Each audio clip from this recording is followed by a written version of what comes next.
రంగంలోకి దిగిన Donald Trump నిధులను ఆపేసి ఆ దేశానికి మాస్ వార్నింగ్ ఇచ్చిన అమెరికా అధ్యక్షుడు. ఈ వారం డొనాల్డ్ ట్రంప్ అమెరికా అధ్యక్షుడిగా బాధ్యతలు స్వీకరించాక ప్రపంచంలోని అన్ని దేశాలకు సహాయం అందించడంపై ఆయన కీలకమైన నిర్ణయం తీసుకున్నారు.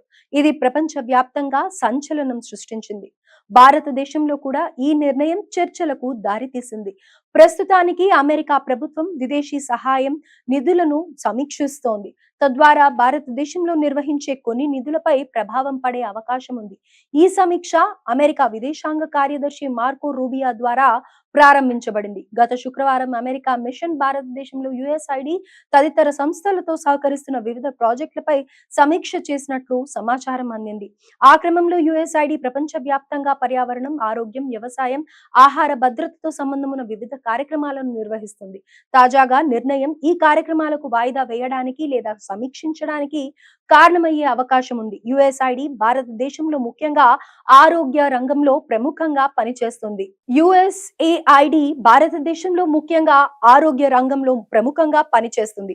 శిశు మరణాలు, ప్రసూతి మరణాలను తగ్గించేందుకు, క్షయ వ్యాధి, ఎయిడ్స్ వంటి వ్యాధులను నియంత్రించేందుకు నిధులు అందిస్తుంది. భారతదేశంలో ప్రపంచ వ్యాప్తంగా అత్యధికంగా ఉన్న క్షయవ్యాధి కేసులు ఆవిష్కరణలు ప్రోత్సహించే యుఎస్ఏఐడి పద్ధతుల ద్వారా అధిగమించడానికి అనేక కార్యక్రమాలు నిర్వహిస్తోంది. అదే సమయంలో వ్యవసాయ రంగంలో యుఎస్ఏఐడి భాగస్వామ్యంతో చేసిన పలు ఆవిష్కరణలు సౌర ఆధారిత డీహైడ్రేటెడ్ వంటి టెక్నాలజీలను విస్తరించడంలో మద్దతు ఇచ్చింది. ఇవి ఆహార భద్రత, వ్యవసాయ ఉత్పత్తిని పెంచడానికి ప్రత్యేకమైన ప్రణాళిక ఉన్నాయి. అమెరికా అధ్యక్షుడు ట్రంప్ బంగ్లాదేశ్ లకు ఇచ్చి అన్ని రకాల సహాయాన్ని నిలిపివేయాలని ఇప్పటికే ఆదేశించారు. ఇది బంగ్లాదేశ్ లో జరుగుతున్న అమెరికా ప్రాజెక్టులపై తక్షణ ప్రభావం చూపింది. అమెరికా విదేశీ సహాయ సంస్థ యుఎస్ఏఐడి బంగ్లాదేశ్ లో ఆరోగ్యం, విద్య, వ్యవసాయం, విపత్తు సహాయం వంటి రంగాల్లోని అన్ని ప్రాజెక్టులను నిలిపివేయాలని ప్రకటించింది.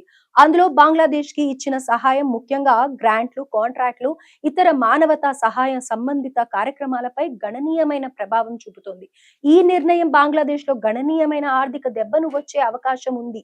అందుకే అందరికీ తెలిసినట్లుగా బంగ్లాదేశ్ లో హిందువులపై జరుగుతున్న హింసపై భారత విదేశాంగ మంత్రి ఎస్ జయశంకర్ స్పందించారు. ఆయన ఈ విషయాన్ని ట్రంప్ పరిపాలనలో చర్చించారు. బంగ్లాదేశ్ పై కఠిన చర్యలు తీసుకోవాలని డిమాండ్ చేశారు. ఈ చర్య వెనుక ప్రధాన కారణం మానవ హక్కుల ఉల్లంఘనలను ప్రతిబింబించడమే అని నిపుణులు అభిప్రాయపడ్డారు. అమెరికా తీసుకున్న ఈ నిర్ణయం అంగీకారంగానా లేక వ్యతిరేకంగానా అనే విధంగా ప్రస్తుతం ప్రపంచ వ్యాప్తంగా చర్చలకు దారితీసింది.